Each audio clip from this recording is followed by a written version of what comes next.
Hi, everyone. Good afternoon. My name is Dyana Peña, or Dyana Peña. I'm Deputy Director of Programs at Orange County Coastkeeper. So mostly working in our education and outreach, helping with those programs, fundraising. But I think my favorite part of the work that I've been doing lately at Orange County Coastkeeper is really trying to make some space for communities that really should be and should have been historically included more in these conversations. And so that's one of my goals for this panel, our Various Voices panel. Best for last, yay. And then after that, we'll have our roundtable. So hopefully, this panel here, and we have Tom heading over right now, our panelist. But so this panel hopefully will set us up for that roundtable conversation. As I was saying, we may not have as many of those like concrete answers, but what we can bring in this panel specifically also is that perspective, and that we heard the reality, especially this last panel, of what those issues are, and that was very sobering, right? To just hear, okay, that this is where we're at. And so hopefully now this panel can also give us almost like the ideal, what we would like to see to truly be inclusive in this decommissioning process, and then also moving forward, because this is an opportunity, right, to hear from those voices, especially from those communities that have not only been historically excluded, but then also face the biggest repercussions from the pollution, and then also the decommissioning itself, the workers, right? We've been kind of talking about that, but hopefully we can focus on that a bit more. And then also on this panel, we might even have opportunity to talk about a place to find an outlet and a home for people's concern and activism from our communities. So I'm really happy that we have who we have here today. So speaking of today, here we have Patricia of OCEJ, and I will allow, of course, everyone will hopefully introduce themselves right before they speak. But and I forgot to say, Dyana Peña, she, her pronouns. So we have Patricia of OCEJ, we have Damon of NRDC, Chad of Surfrider, and then Tom Raftican of the Sportfishing Conservancy. So I'm really happy and honored to be moderating this panel. And so we will, we were going to have Angela Mooney-Darcy of the Sacred Places Institute for Indigenous People. Unfortunately, she's sick, so if we could just use this moment to send her some good healing vibes. And also I wanted to thank Angela also helped, and Patricia also helped with our outreach to our Indigenous community members. So we're, again, just so grateful to have the voices here. So with that, Patricia, if you'd like to take it away. With that introduction? Yes. Yeah, so hi everyone. My name is Patricia Jovel Flores, or PJ for sure. Pronouns are she, hers, and they, them, theirs. I'm a lifelong resident of Santa Ana. For the first time I'm living in Anaheim, so I also love that community just as much now. But environmental justice has just been a part of my life, especially growing up in Santa Ana, which is the center of Orange County, but also the center of a lot of the exploitation of working class people of color and a lot of the industries that pollute the places that we live, right? And so I've been really happy to be able to join Orange County Environmental Justice as a director in 2020, and being able to kind of pair research science with community organizing to be able to create a lot of the solutions from the ground up to the environmental crises that are facing us and will continue to face us. And so really thankful to be here with y'all. Great, moving on. Hi, everyone. My name is Damon Nagami. I'm a senior attorney with the Natural Resources Defense Council in RDC. I grew up in Orange County. I know this area well. As driving up, I recognized Woody's Wharf. You guys been to that restaurant? We went there before prom. I was in high school, so great memories. Are we doing our presentation, or are we just introducing ourselves? We can intro and then go back and do presentation. Okay, great. I'm just mostly just honored to be here with these great folks on this panel, and thanks to Orange County Coastkeeper and the CARE program for hosting this important conversation. Hey everyone, my name is Chad Nelson. I'm the CEO of the Surfrider Foundation. So our headquarters in San Clemente runs the organization nationally. We have about 200 chapters and clubs across the United States, including one right here in Newport, Huntington, and South Orange County. I grew up on the beaches of Laguna Beach, so also lifelong local, and used to run around downstairs as a kid at the restaurant. We're here largely because we had a massive oil spill that could have been much, much worse last fall, and sadly that's one of many which we'll talk about. And so it's certainly past time to figure out how to get those 36 million people out of those cars and using something that's less toxic to power our world. We need to get them on surfboards. I'm Tom Raftican with the Sportfishing Conservancy, and some of our previous speakers have spoken about the other iterations of this particular forum going back 10 years ago, and 15 years ago, and 20 years ago. And my credential is I'm a recreational fisherman, I'm a recreational diver, a recreational boater, and I've been at it for a long time. I've had the opportunity to dive the rigs. I've had the opportunity to work with a lot of people, including up in the legislature in Sacramento, and it's really good to be here speaking on behalf of the recreational fishing community. Yay, thank you so much. The honor is completely ours. Thank you all so much for being here. So with that, we can go ahead and start with our presentations, and then we'll move on to questions. We have some pretty good ones, and then if anyone, I would also like to invite questions from the group too, if we have time. Yeah, so and generally over on oil. Yeah, so Patricia, hopefully you can tell us a little bit more about just environmental justice, and I can even start with that question because that's one that we got. So how do we limit impacts and keep environmental justice at the forefront of decommissioning? And I know particularly we've spoken about, specifically the labor communities, the workers that would be impacted by this decommissioning process, and what it would mean to really meaningfully include these communities and the environmental justice perspective, and not just include it, but keep it at the forefront as we try to decommission.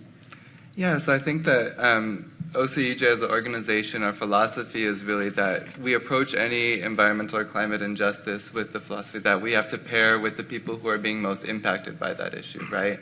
So making relationships there with the residents of communities that are suffering the highest impacts of air pollution, right, when we thinking about like the oil industry, right, but as well like the coastal communities that are directly impacted by these oil platforms, and so any solutions that we forge for these issues have to be in consultation with those communities and led by those communities, right, and thinking about not only what has the harm been caused to them by the existence of oil platforms offshore, but also what are the transitions that are going to be made or need to be made if those are to be taken out of the water, right, and to start to repair the harm that's been done over decades, and now close to a century, actually. And so I think that, a lot of the considerations when I talk with community members is around like jobs that come with this industry, right? And so thinking about like how can these things be transitioned to not only having jobs for the decommissioning and cleanup of oil platforms being directed to the low-income communities of color that live along the coast in places like Huntington Beach, Long Beach, Wilmington, that suffer some of the highest air pollution and groundwater pollution in the country, really. And how can we make sure that these are the communities that have the jobs in cleaning up, but also doing the kind of maintenance afterwards for these marine ecosystems, right? Because it's not just a like one and done kind of situation, right, where we can just like, all right, well, now there's no longer oil platforms and like all those jobs kind of fall through, and we're just kind of leaving those communities that depended on that work, right, to fend for themselves. But there's a transition that could be made into actually maintaining marine ecosystems through partnerships with these communities, right? And specifically making sure that all of those efforts are led by indigenous peoples. The very existence of these oil platforms and this massive oil field that we call Southern California, right, and how that is being pumped out of the land and the water is predicated upon the removal of indigenous peoples who are still here. The Akashman and Tongva peoples are still living, throughout Orange County and LA County, and continuously fighting to defend and conserve those, wildlife areas that still remain both on land and in the ocean. And so they have knowledge passed down over several generations, like going back tens of thousands of years of how to care for this place. And so any partnerships that are being made to take care of the marine ecosystems afterwards and to remove the harm that was caused by the oil platforms has to be led by them, because they're the ones that know how to take care of this place and restore the balance of life here. And so, there's also lots of scientists in these communities. I think that some of the assumptions immediately off the bat are well, who has the expertise to be able to do this work? There are plenty of people, indigenous people in the sciences around here in Southern California, who have been not only coming at this work from an ancestral knowledge perspective, but also having a background in the university to be able to lead an in-depth research project, right? And so those partnerships are just waiting to be made, really. And all it takes is really directing the funding for these efforts and the leadership of these efforts to the people who know how to do this. Thank you. Thank you so much. And so hopefully later I can also have a follow-up too. We had a discussion earlier about possibly how we as a community that has benefited could possibly also then contribute to a fund. And so how can we do that while also making sure that the impact of that isn't it's going to be felt the most by these communities that are already struggle to make ends meet. And if that obviously if we're relying on those fossil fuels, so how can we, again, make sure that we're taking care of and not just brushing aside those communities that are the most impacted? So hopefully we'll have some time to touch on that. But Damon, if you would like to chime in, on your perspective, not just, the NGO perspective, but then also, however, legality or whatever else you would like to share on how, specifically I also, could have some questions, but how we can help with this process. Yeah, I'm really interested to hear what the questions are, so I Sure. think that'll be a really interesting exchange.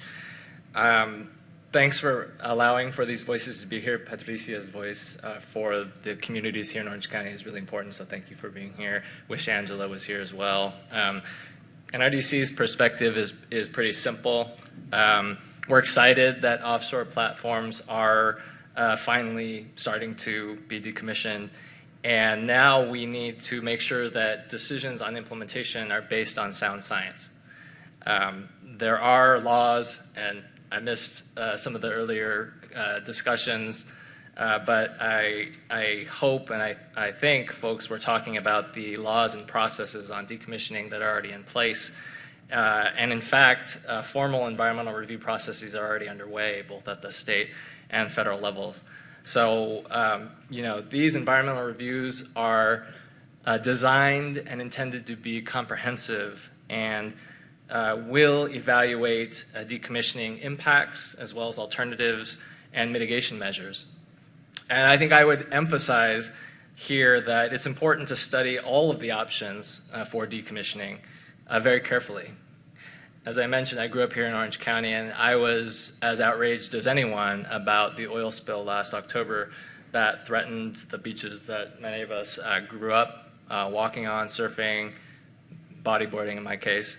And, I think perspectives in this room probably differ. But my organization and we are excited that the end of fossil fuel production in California is finally within reach. Again, I said perspectives probably differ.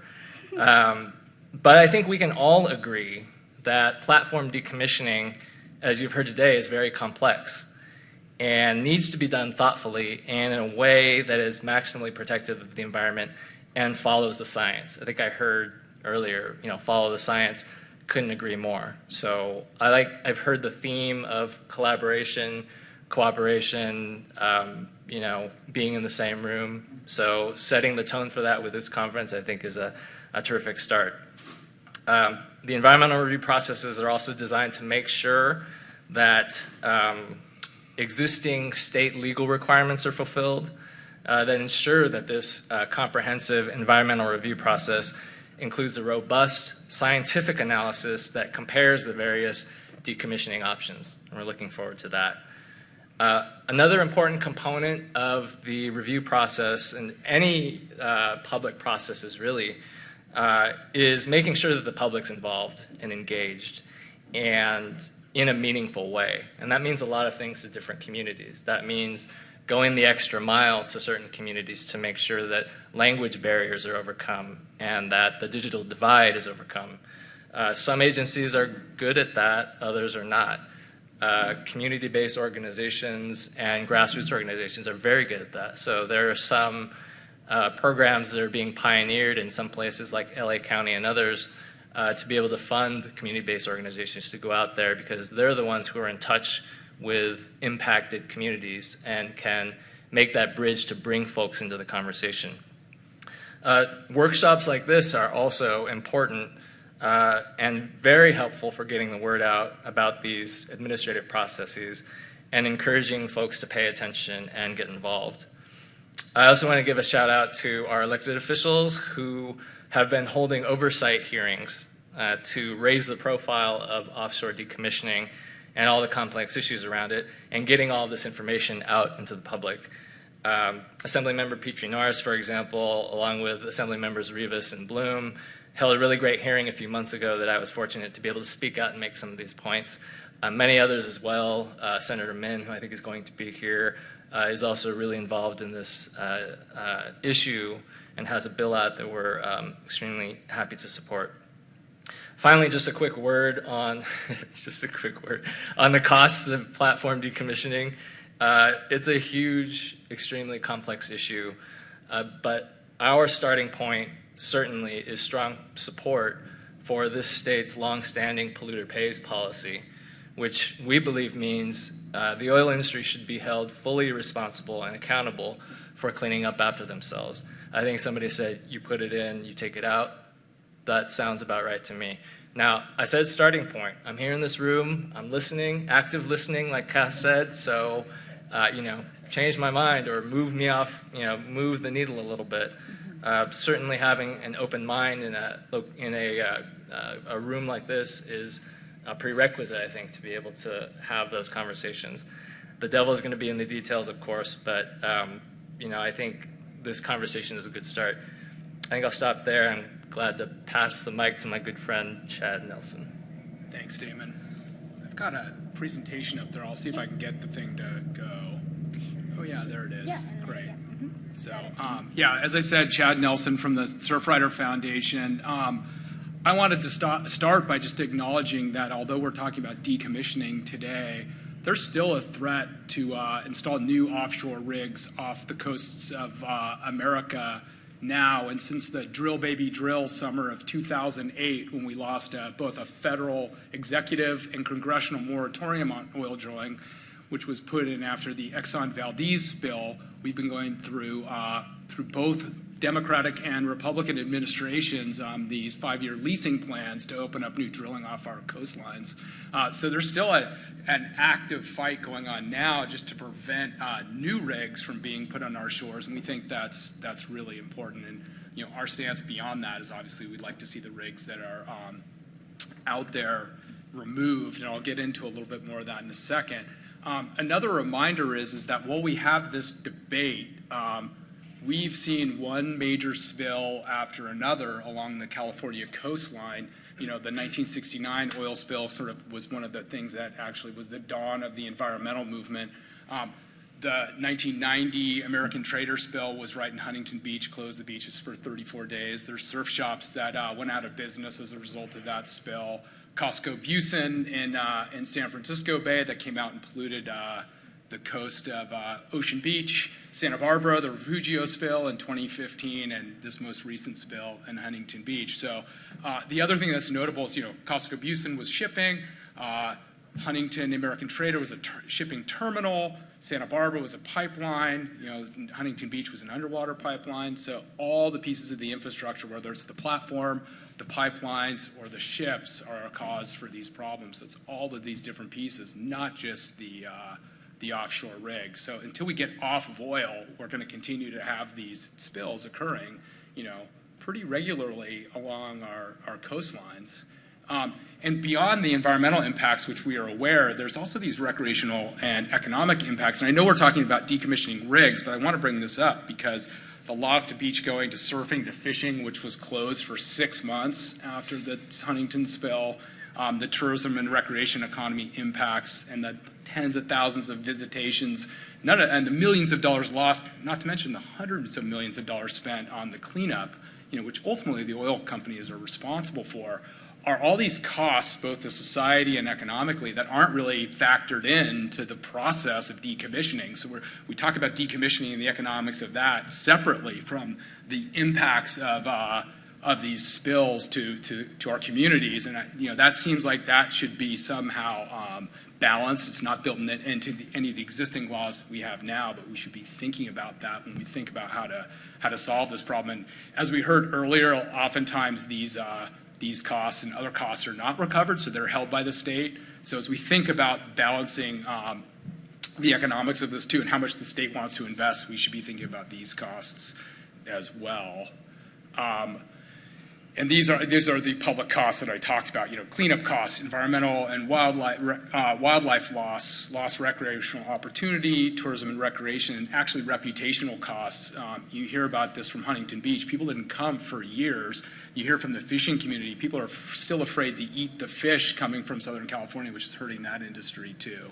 So those can last for many years beyond the spill itself. So our stance, very similar to NRDC's, is that ideally we think that there should be swift and comprehensive decommissioning. We think that this should comply to the requirements of the leases. You put it in, you take it out.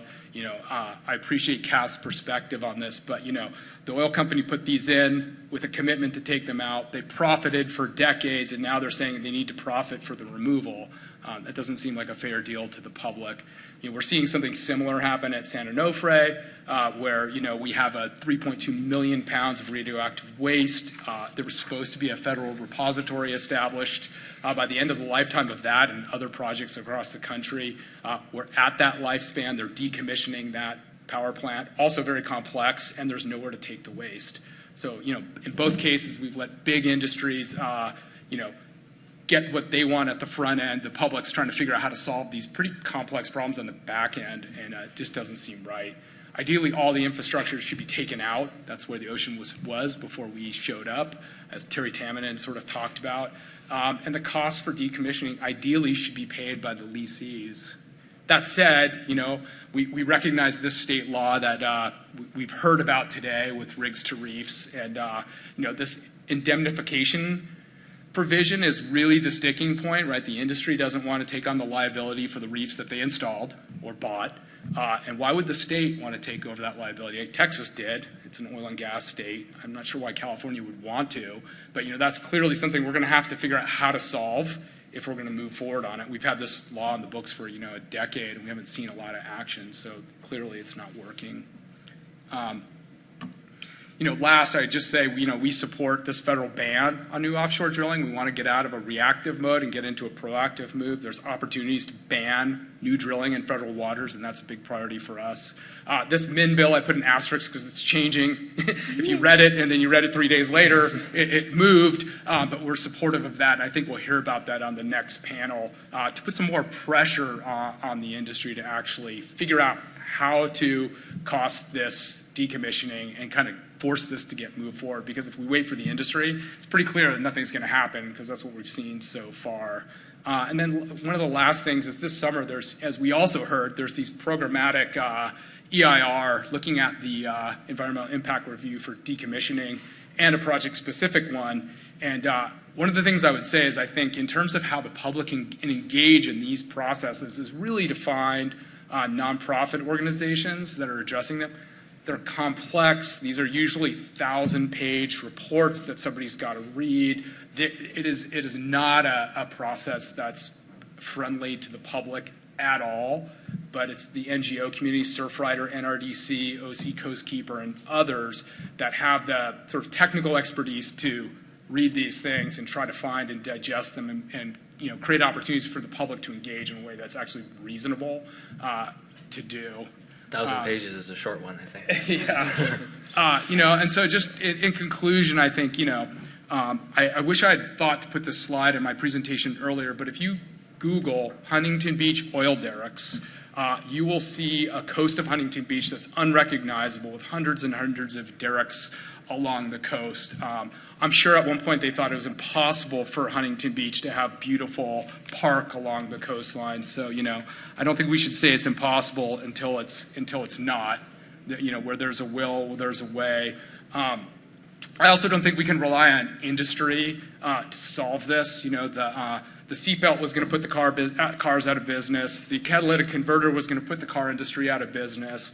The CAFE standards are fought by the car industry depending on who's in the administration. So it's really, I think, up to the public who really has the most to win and lose in this, and our elected officials who should respond to us to put pressure on the industry to solve this problem. And I think once industry is forced to do something, then it's a lot easier to get together and work together to do it. We talked about the Marine Life Protection Act. The reason those marine reserves are there, not because anyone chose them, because the law made it, and then we had to work together to solve it. I know it's something you don't love those, but it's something that our hand was forced, and once it was forced, then we could come together to problem solve. So I think we need to do the same thing here.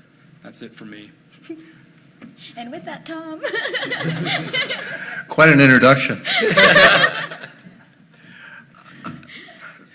Yeah. Before I get started, I worked with Gary to try and put together something called an ocean park. I worked with the Laguna Blue Belt.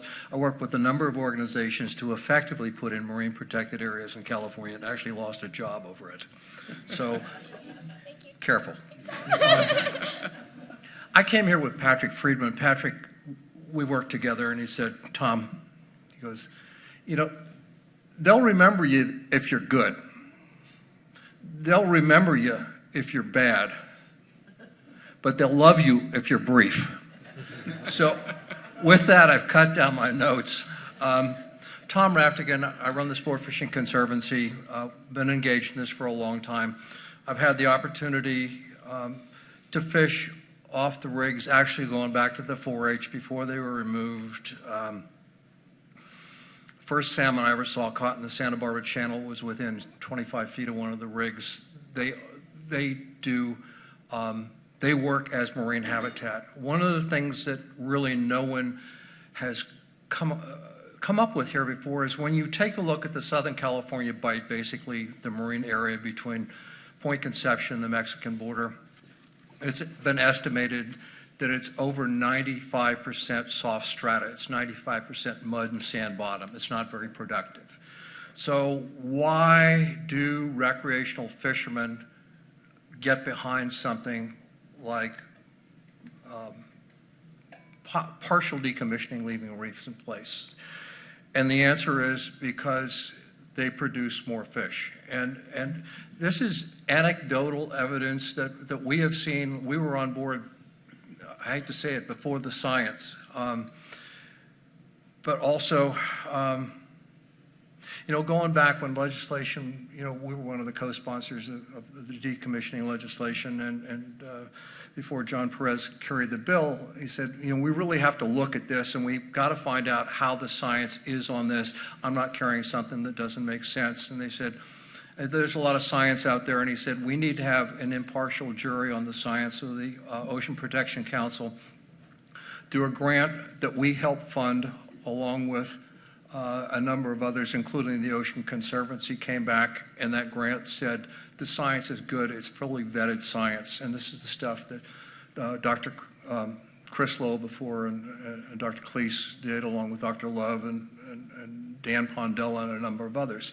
The science is good, and basically it backed up what recreational fishermen said. These reefs, these platforms provide great habitat for fish, and looked at it just in those terms. I think it's really important. I think when you take a look at the Southern California Bight, there were a number of stressors that my predecessors on the panel here brought up. I would disagree with that the rigs have caused problems with the fisheries. Montrose, we've got some pollution problems that have gone back a long way that are water quality issues, and that still raise their ugly heads as far as some of the fisheries go. If you talk to a fisherman about, eating fish out of the Bight, that would be their first concern. okay? Is it possible that there are others concerned there? Yeah, I've just never heard it. The thing is, these platforms are very, very rich and vibrant. And if you look at the Southern California Bight and you look at the stressors that are there, it's the watershed from Point Conception to the Mexican border, and that includes all the Inland Empire, everything that drains into it. Yeah, most of our effluents are treated, except for runoff. And, you know, most of the time right now I fish in the surf. You know, I go down, I got a buddy of mine that lives by the ocean. We go down. The most critical issue there is parking. But we fish in the surf, and you know, you don't have to look at any of the reports to find out how bad the water quality is after a rainstorm. Okay, it's really bad, and it's simply runoff, and it's something. Why am I getting around to this? Because there are a number of stressors within the Southern California Bight, and while we're working on them, Gary, bless your heart, you're doing an awesome job on that. It's really important. But the thing is, they're there, and with 20 million people in that watershed, you know, they're going to stay there. So, retro restore, going back to ground zero and totally removing the rigs just does not make an awful lot of sense to me. We have got very high value habitat. The scientists that came in here initially said this is the highest value habitat they have studied, period. That's not just locally, that's period. And that's a pretty broad statement. And we look at this in terms of what else affects the Bight. And the thing is, 20 million people are affecting the Bight. So how do we change? How do we move effectively forward? And it's like, are there sins in the past? Yeah, okay. How do we do it? Well, you look at how can we move forward and actually enhance resources so they come back online. So the one thing I'd like to say, Damon said we really need to get broad involvement within the communities. I want to take my hat off to Jennifer and the State Lands Commission. They've tackled decommissioning platform Holly, and she has done a spectacular job of getting everybody involved. Now, this is predominantly in Ventura and Santa Barbara counties, so we don't see so much of it down here, but this is right on their front door, and she really has done an excellent job there. Thank you. Thanks. I agree. Thank you so much. Yeah. So we have some time for questions, which is awesome, but I also just wanted to point out that I know we're talking about a lot of the challenges and issues, right, that might come up, but what I'm really hearing also is that we have the technology out there, we have the need, obviously, right, on all sides, industry side, public, and so really what we need, obviously, is the will. I think the will is there also, especially just being inspired by everybody here in this room, and so now we just got to figure it out, right? The devil is in those details, and so I think that's perfect segue for our roundtable discussion. But before we get to that, I did want to get to some of these questions. And some of you started to touch on them, which is really perfect.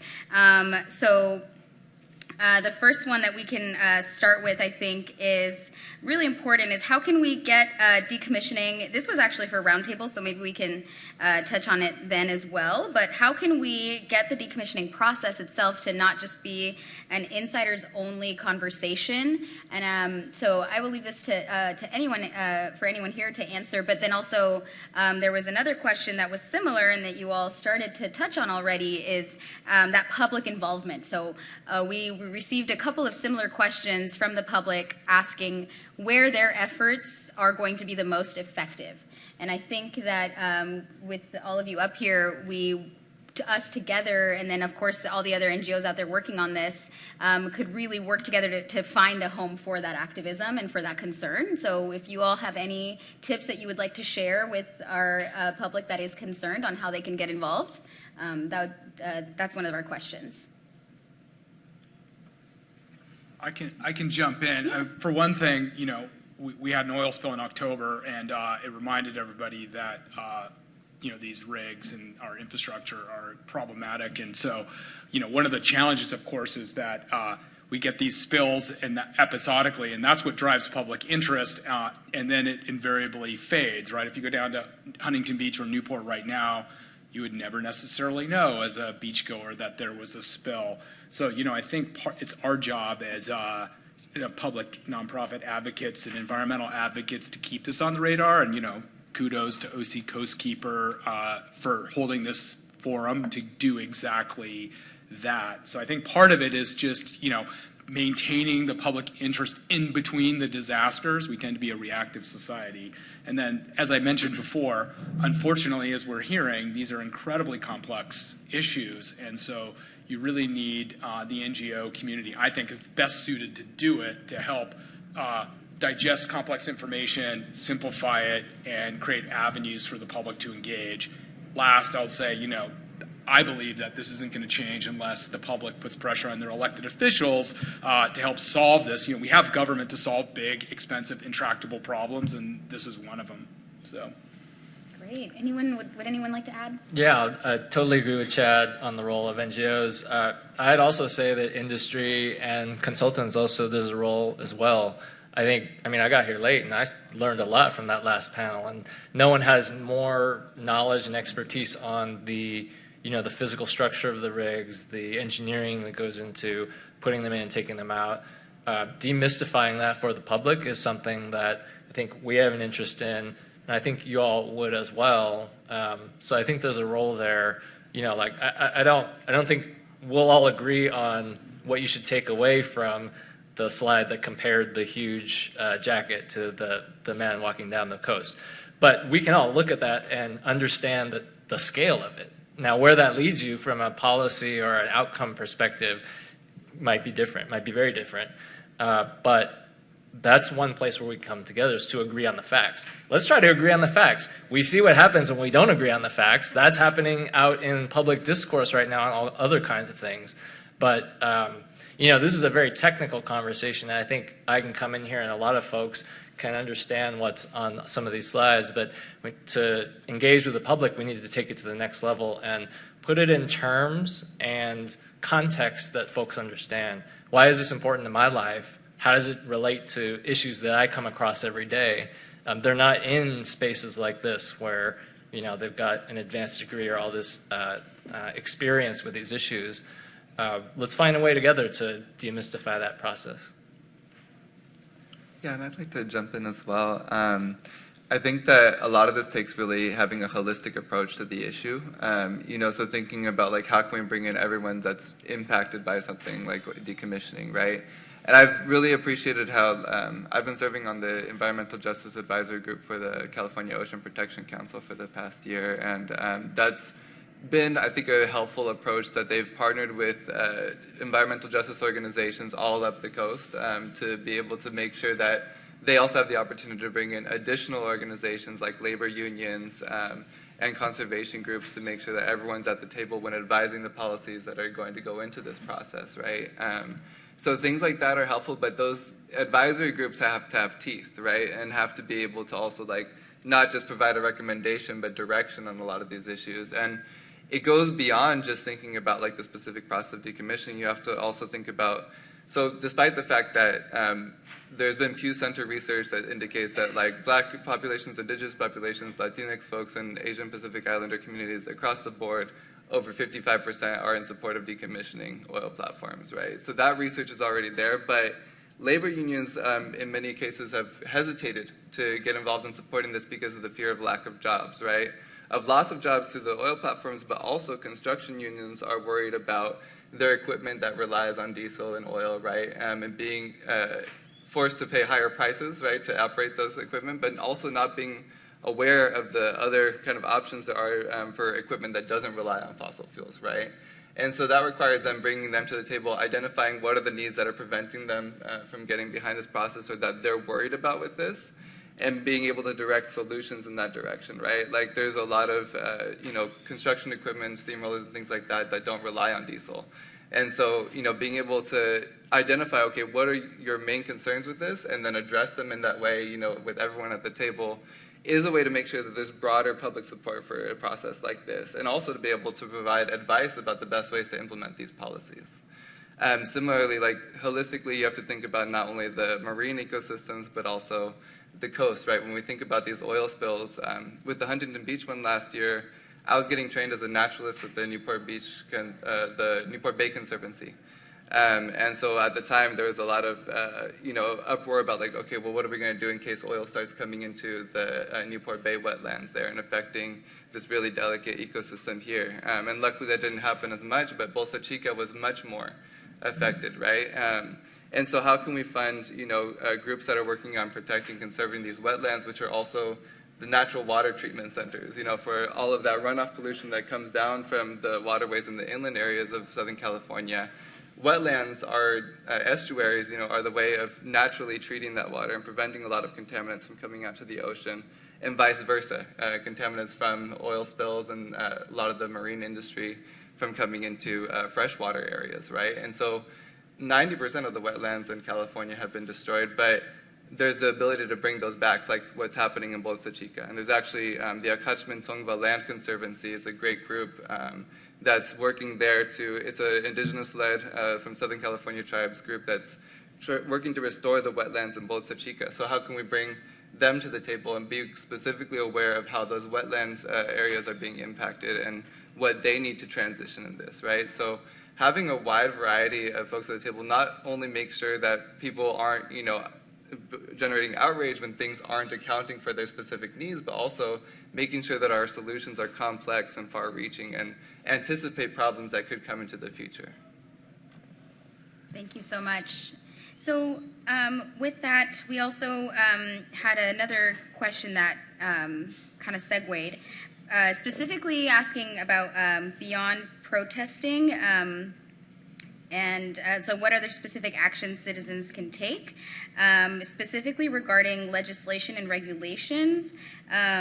Citizens, so basically how can we be involved more as the public, particularly with the policy itself? So I thought maybe, David, you touched on it a bit, so I know you said maybe just stay involved with the NGOs. Was there anything else that we could add to that, or?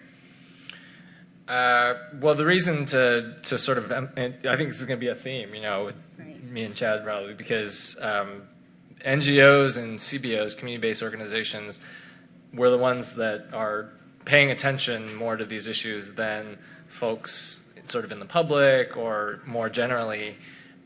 If they know we're following these issues, then you can tap in and sort of be channeled into like how to engage and what kinds of issues are we paying attention to, and what we think that our members and activists and supporters would be interested in us paying attention to. We're trying to be a screener or like a filter for all the things that folks and communities are dealing with, to provide that as a service to sort of help folks stay involved.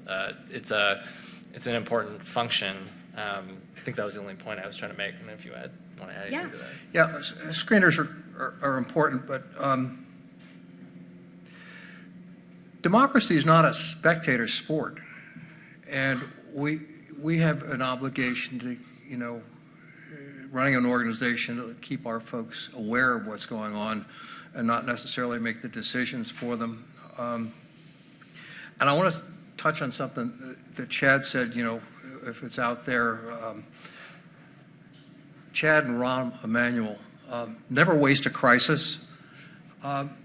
If you have something like an oil spill, if you have something up there, it gives an opportunity to put out not just the warning and how bad things are, but show the alternative at the same time, so that it doesn't become us versus them. It becomes, there's an opportunity here, and maybe we can make things a little bit better. Thank you. I love that. One last thing is, figure out who your state and federal representatives are. We have a couple of them coming this afternoon that represent this part of Orange County with Dave and Cotty, and our districts are going to be shifting in 2022 federally here. But call their offices. If you're a constituent, they'll listen to you and tell them you're tired of finding oil on your beaches, and that they should be working towards a solution. Great. Yay, love that advice. So I also we've been talking about how our role as NGOs to disseminate that information. We did get a question about how better we could consolidate the decommissioning facts and info for the public. I'm hoping that this workshop is one way that we're starting to do that, but if there's any way that you all have thought of recently or that has any tips or advice, or maybe places where people can look besides here today, where we could find these facts so people can become more informed. Does anyone here have any other suggestions? The best suggestion I have is what I said before, is Jennifer Lucchese has done just a stellar job of this for the decommissioning plot from Holly up in Santa Barbara County. Go to the State Lands Commission website, and it goes, I mean, A to Z. She's really done a really good job on it. There's a tremendous model out there. Great. And actually, that kind of, there was another question specifically about the Central Coast. Well, they're Central Coast residents, curious to learn about what's happening in the South Coast, specifically about how local communities can best fight the transition, or basically help encourage the transition from oil and gas to more sustainable options, specifically because they were more concerned with the larger corporations, right, kind of being out of the picture, and now the smaller companies being more responsible, but basically how we can get involved, I guess, either as NGOs or as the public, to ensure that to be involved with those details. I don't know if that's maybe an example of one of those questions that we might not have the best answer for, but at least we can say these are our goals of how we can continue these conversations down here in the South Coast with that great example that we hope that we have in the Central Coast. So specifically, do we have any, I don't know, that would be for us, maybe we can save this for roundtable, but particularly with regards to the kind of the bigger oil companies being gone and then engaging with those smaller companies, how we can do that down here. Maybe this like the labor, I don't know, yeah, that's kind of a tough one. Yeah, I mean, my sense is that the Central Coast is sort of ahead of us because they're dealing with these decommissioning issues sort of now. We're talking about sort of the hypothetical future, so we probably have more to learn from them Say we're looking at y'all. from us at this point. Cool, yeah, okay, so for whoever asked that question, we are looking at you, for example. I did have in my notes, I remember this from the hearing, I looked at the Environmental Defense Center, a nonprofit up in Santa Barbara. They have a really great story map on their website that shows the rigs in that area and the process, like the updated status of the decommissioning process. So that's another resource. Maybe check that out. Great. And so that's kind of talking about the price also. So there was concern, of course, that with decommissioning, price of gas will go up, which of course would then impact our the lower income communities that already suffer with the most impact from pollution. And so then financial responsibility, if our companies are not motivated, they need incentive. What is the role of the public expenditure in decommissioning? So where would we, our public, what's our role? I would just go back to what Kathy Reheis-Boyd said, look at it in terms of a business decision. And how do we incentivize it? And, when you start looking at something like environmental justice, I mean, who pays the highest price on this? I don't know technically how many of those 36 million cars or how many of those 1 million cars that are electric, but I think if you were to look at the economic scale, it would probably be inversely to the ownership on those two. So when you do something that impacts the price of oil products, that really is an environmental justice issue, but almost the flip side of what we look at right now. And again, for decommissioning, we've been fairly successful with my organization. We walk down a two-way street. And you have to understand that while I'm going in this direction, somebody has to come in the other direction. And if we're going to make that kind of straight so it benefits both people, it has to work both ways. And I think that's the thing that we've got to do now. And it really is good being up here right now. I get so many people are going, hey, how do maybe not cooperate, but at least talk to each other on this. And that opens the door. There was also a pretty good graph. I can't remember who on the last panel put it up there, but showing the amount of production, oil production that's happening offshore in California. It is so small that I think if we took all the rigs off of production off the coast of California, it wouldn't actually have I think it's like less than that % of our, consumption. So it's not going to have a dramatic effect on price. So I don't think decommissioning these rigs is going to drive up the cost of gas. And last we've see this played out with the Ukraine issue. It's a global commodity. It's a global market. It's super volatile, and it's not very directly connected to any one rig or any change in production. It's more forecasting. So I don't think we need to worry about decommissioning affecting the price of gas. I will say, I feel like the price of gas is not always directly related to an actual lack of resources of gasoline, but rather like, speculation on the market and people's fear and panic, right? And so I think that I'm going to offer different perspectives that it might be necessary to be more aggressive, because even if it's not actually a large amount of the gasoline resources that comes from offshore platforms, there is a huge chance that oil prices will go up just because of the change, right? And because of that fear and speculation. And so I do think that more aggressive measures like having caps on gasoline prices, especially in communities that cannot afford that burden, would be necessary. And I think it might sound like a little bit, like extraordinary measures, but the reality is that like it's not always connected to an actual lack of resources, and it's not fair for these companies to put those prices back on consumers for a problem that they caused. Thank you very much. So that thing, I think that's going to be something that hopefully we can keep at the forefront, are those concerns, because I think like I said before, we have the science that would make this possible. Hopefully, maybe some of the money that is saved if we do some of these reefs can go into investing for those communities. That'd be awesome. Great. So the last question I have that I might be able to answer a little bit, and then hopefully, but how are we educating our youth in school about the pollution caused by the rigs, by the spills, and more importantly, by extension, how are we educating the youth about the necessity for alternative sources of energy? What are those sources, what they might look like in order to move into a more efficient future? Would anyone like to start with that? I can certainly start, because Orange County Coastkeeper, we do have an education program for youth, and immediately as soon as the oil spill happened, our students were asking questions about it. And so thank you to our public support, and that includes companies too. Thank you, Vans. Because of your support, we were quickly able to pull together resources, information for our students to answer their questions.